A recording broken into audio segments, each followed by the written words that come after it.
It's great to be here as always. I always look forward to the senior breakfast a little earlier than normal this year because of the Friday football game, but I appreciate you all being here this morning to honor a terrific group of seniors, even though it's the smallest in Kirk's 14 years. Before I do that, though, I appreciate you recognizing the veterans, Gary and Johnson County Ag Club, Bump Elliott, United States Marine Corps, Semper Fi. And thank you to all the veterans. We wouldn't be here this morning without your dedicated service and commitment to faith and country.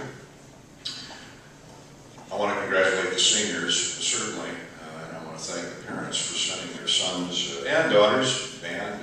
By the way, be sure to get your cheerleader calendar for this year. I purchased mine. Shameless plug, helped them out on their trip to, where are you going, Florida? Yeah. Why Florida? Yeah, why not Florida? Anyway, it's wonderful being associated with a great university, and I'm proud to represent the Hawkeye Radio Network here this morning in our 45 stations, and we hear from fans and boosters all over the country. I got a call a few weeks ago from a guy with the Las Vegas Eye Club. I didn't know there was a Las Vegas Eye Club, but the guy's the nephew of the great Bucky O'Connor, the longtime basketball coach, great basketball coach of the Hawkeyes. They're listening on XM and Sirius every Saturday. They have their Hawkeye Game Day party, and nowhere else is it illustrated more than at the University of Iowa.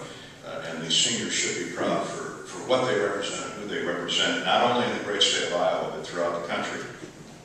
One of the real joys I have this morning is introducing some of the seniors, like the senior student managers, and I'd like to have you all stand and stay standing until I conclude.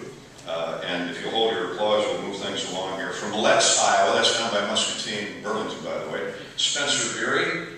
From Troy Mills, Dan Pease. From Solon, Tanner Butler. From Coggin, Ben Morrow. How about a hand for our senior students?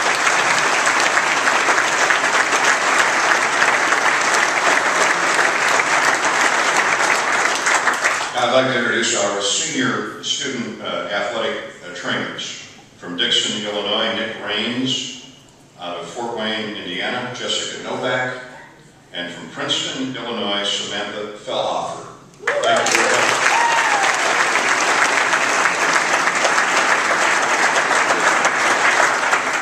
And our senior student videographers, very important to game day and throughout the week in practice. From Clinton, Andrew Matson. From Palatine, Illinois, Shane Adams. And Tad Hall could not be with us this morning as an illness in the family. Tad is from Highland, Iowa. How about a nice hand for our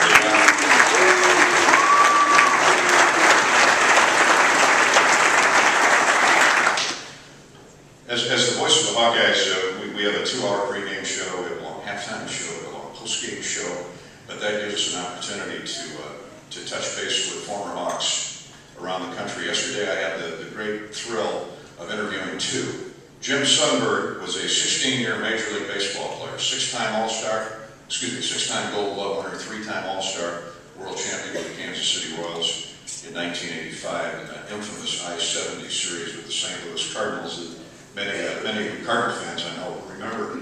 But Jim is now like the number 3 guy in the Texas Rangers organization. It's no small coincidence that they're as successful as they are because of Jim Sundberg. He and Nolan Ryan work hand in glove, shall we say. I talked to Jim, interviewed him for a future date, and then last night I had the pleasure of talking to Paul Burmeister, one of the rising stars with the NFL Network. Burmeister was a quarterback here at Iowa. He's from Iowa City in the early 1990s. And I bring that up because at the end of our conversations, you know, we talked about the Hawkeye football team this year, their ups and downs, their struggles, their highlights. And both Jim Sundberg and Paul Burmeister had the same thing to say at the end, is please give Coach Parents our best, give the team our best, and both, ironically, not exact words, but said the same thing. The longer and further removed you are from Iowa and the University of Iowa, the more you appreciate the state of Iowa, this university, the fans, and certainly being an athlete at the University of Iowa. We're talking about two outstanding athletes out of the many thousands that have participated here. And I think that gets back to the character of the university, to the fighter of the people in this state, and obviously it gets back to our head coach. There is no better person to coach the University of Iowa. He's a great friend, he's a great coach, and he's here forever. Kirk Ferentz, Coach.